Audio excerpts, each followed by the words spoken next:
Greetings, people of the internet. I am Lucha Man. And welcome to Lucha Man Reviews. On today's episode, we are reviewing Miracle Workers. Now, two things about this show before we get into the main review. First, I noticed it was one of the people that's in charge of working on the show is Steve Buscemi.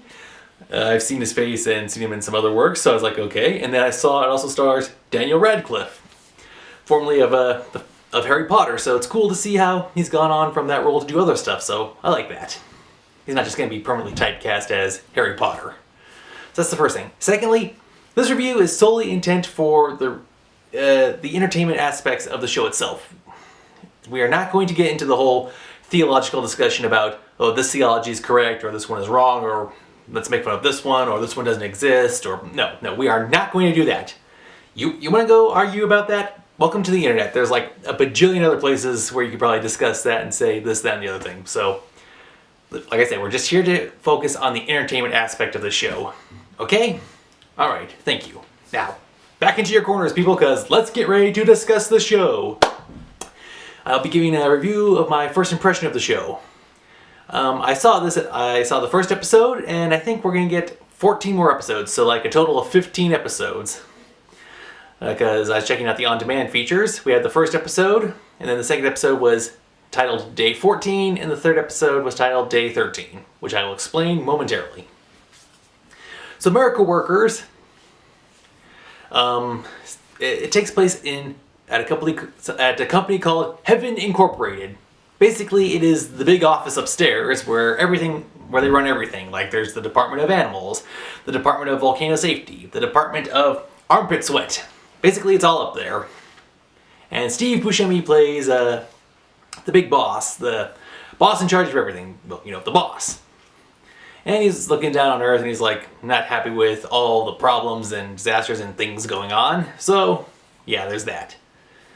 Anyway, while looking at this, Eliza, who was originally assigned to the Department of Dirt, has decided she wants to do something more meaningful with her job and wants to be transferred to the Department of Answered Prayers, to which she does. It's a department that is woefully understaffed. In fact, it's only staffed by one guy, a guy named Craig, aka Daniel. Anyway, Eliza sees how Craig is only doing all like the minor stuff, like please help me find my keys or please help me find my gloves. Yeah, so she wants to do something more because she sees all the problems down there on Earth. And anyway, Steve Buscemi's character, he's like, okay, well, everyone, I have an announcement to make. I will be blowing up the Earth. Thank you for your time. Have a nice day. So, Eliza, she wants to do some. She wants to prove that the Earth is worth saving and keep going on and trying to fix all the problems. So she teams up with Craig and they find these two people on Earth who they really want to fall in love and be compatible and work out with each other. So this seems like it's an impossible prayer because Craig, for being in the Department of Answered Prayers, has only done like the minor stuff. He doesn't want to try to do the impossible stuff. But this might be the thing. They might be able to pull this off. But so Eliza makes a deal with the boss. He gives her 2 weeks. If they can actually get them to go on a date, hold hands, and kiss within that time, then he will spare the world.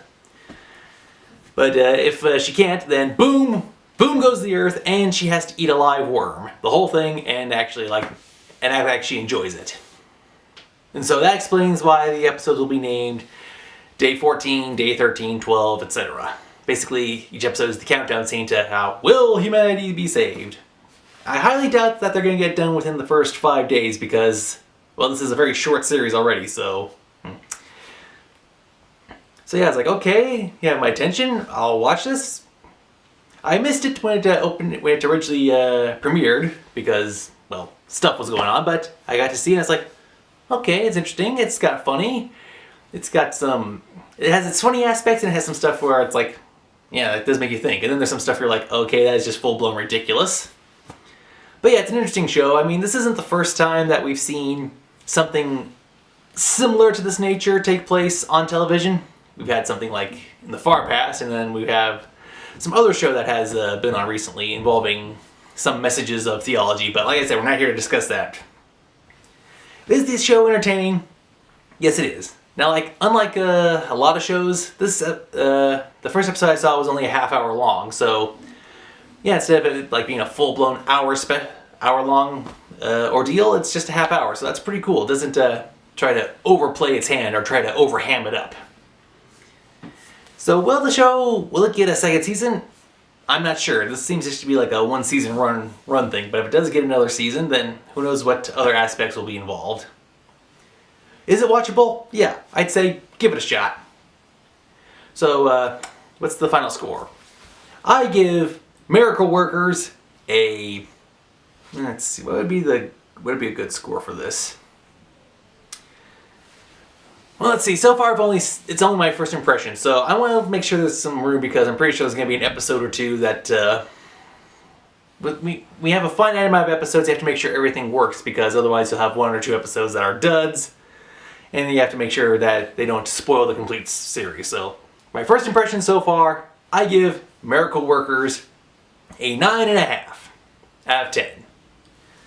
This is just from the first episode. Normally I try to wait till there's more episodes, but seeing as how we have such a finite window, the last time I waited a few episodes in, that was for Megalobox, and I found out how short that series was going to be, so let's see how this runs.